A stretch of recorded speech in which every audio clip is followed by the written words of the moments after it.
itu ada saudara juga untuk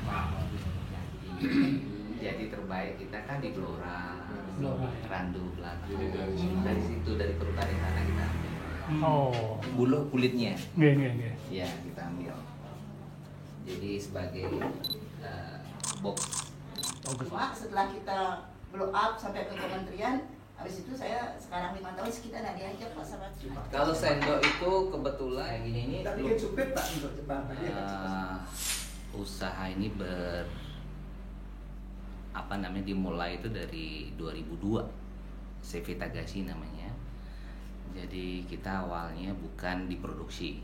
Kita awalnya masih melakukan aktivitas bisnis itu di buying agent. Jadi saat itu buyer Jepang yang kita mulai saat itu sampai saat ini pun Jepang. Jadi buying agent itu udah mungkin sekitar 10 tahunan ya Pak. Kita aktif baik sourcing di Bali maupun di Jawa. Setelah itu kita buat brand itu pun setelah tsunami Jepang ya kalau nggak salah. Kita mulai coba membuat produk namanya brand saya ini Taga. Taga itu CV-nya CV Tagashi, tapi untuk mempermudah untuk Taga itu artinya Tanoshi Gambaru, Pak.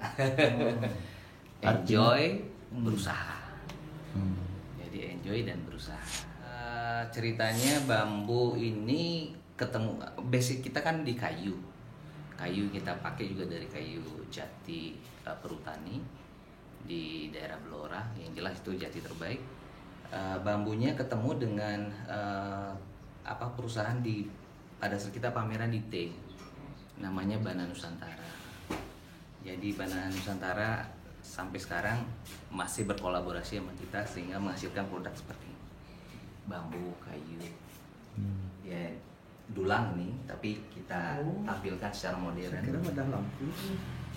Dulang Tampilkan secara modern, dan ini juga sudah menang di Go Design Indonesia tahun kemarin Pak. Ya. Beberapa produk kita memang menang.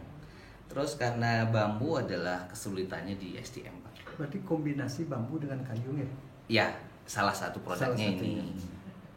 Jadi kawinan kita Pak dengan perusahaan Bana itu berkolaborasi menghasilkan produk-produk ya kayak small container kayak gini. Ada tray yang kita kombinasi dengan bambu. Begini juga bambu. Ini juga boxes yang bisa untuk box nyimpen produk lah ya, nyimpen sesuatu. Gitu. Kayu, ya itu kan emang isu global ya Pak ya.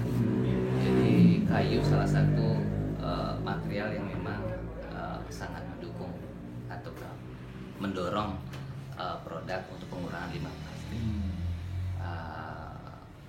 Kayu yang kita pakai juga jati itu kan karena memang dari perhutani sistem tebang tanamnya itu berjalan Pak. Jadi kenapa nggak kita kayu yang lain ya?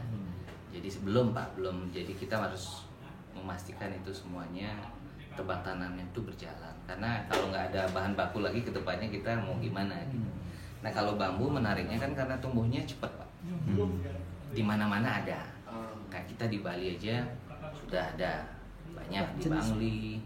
Pak yang bambu daerah mana aja?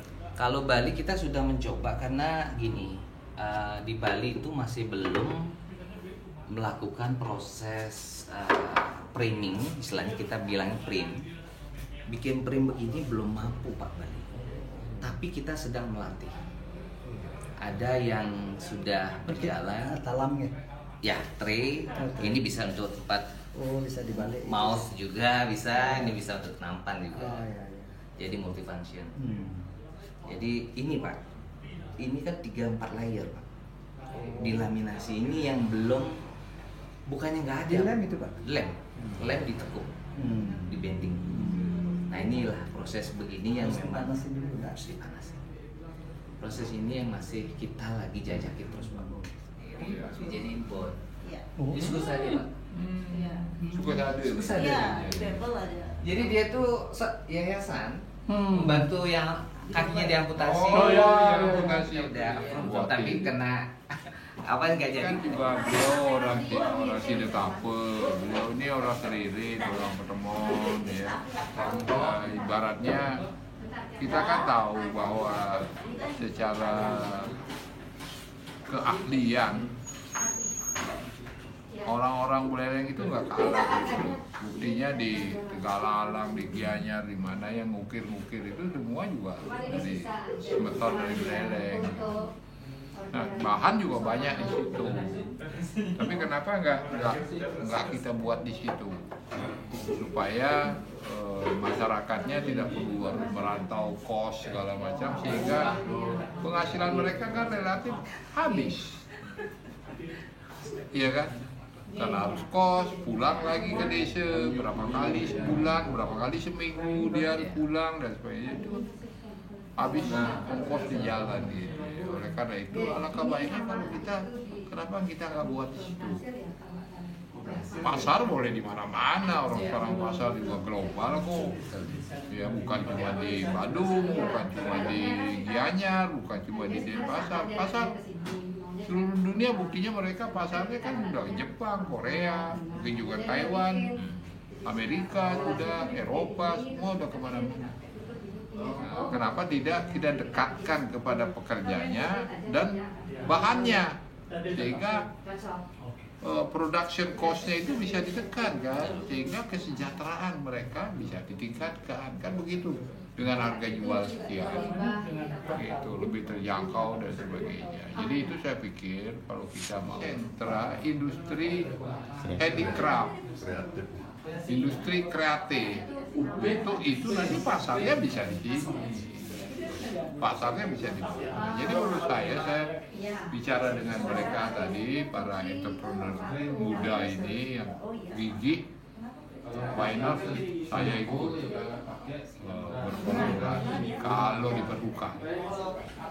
Ya, saya kan bukan berusaha, tapi saya ada aset misalnya, mungkin saya juga punya akses ke pemerintah, baik daerah, pemerintah pusat, juga luar negeri, dan saya punya akses juga. Jadi sebenarnya setelah saya baca di APBD provinsi yang berasal dari DAK ya, dana alokasi khusus dari pusat, pengembangan sumber daya manusia kreatif itu banyak duitnya. Cuman di mana itu? Saya makin lihat. Saya baca tuh. Jadi saya minta ke pemerintah kemarin daftar dana alokasi khusus ya dari pemerintah pusat, terutama sekali di pembinaan sumber daya manusia itu besar,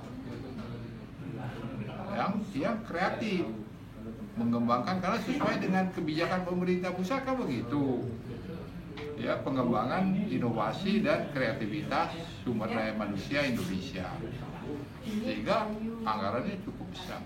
Saya baca cukup besar. Nah ini siapa yang dilatih? Kenapa nggak kita misalnya 2024 kita minta anak-anak kita dilatih gitu. Wah itu kan, karena ini kan nggak mungkin sembarangan juga menggunakan duit itu. Ada patokannya, ada normanya, ada standarnya, ada prosedurnya, ada kriterianya. Nah, itu jadi NSPK namanya. Saya ngerti itu. Jadi tidak boleh juga sembarangan. Ada prosedur, ada kriteria, ada standar yang ingin dicapai seperti apa. Itu seperti itu. Taga Furniture, oke. Furniture apa handicraft? Oke.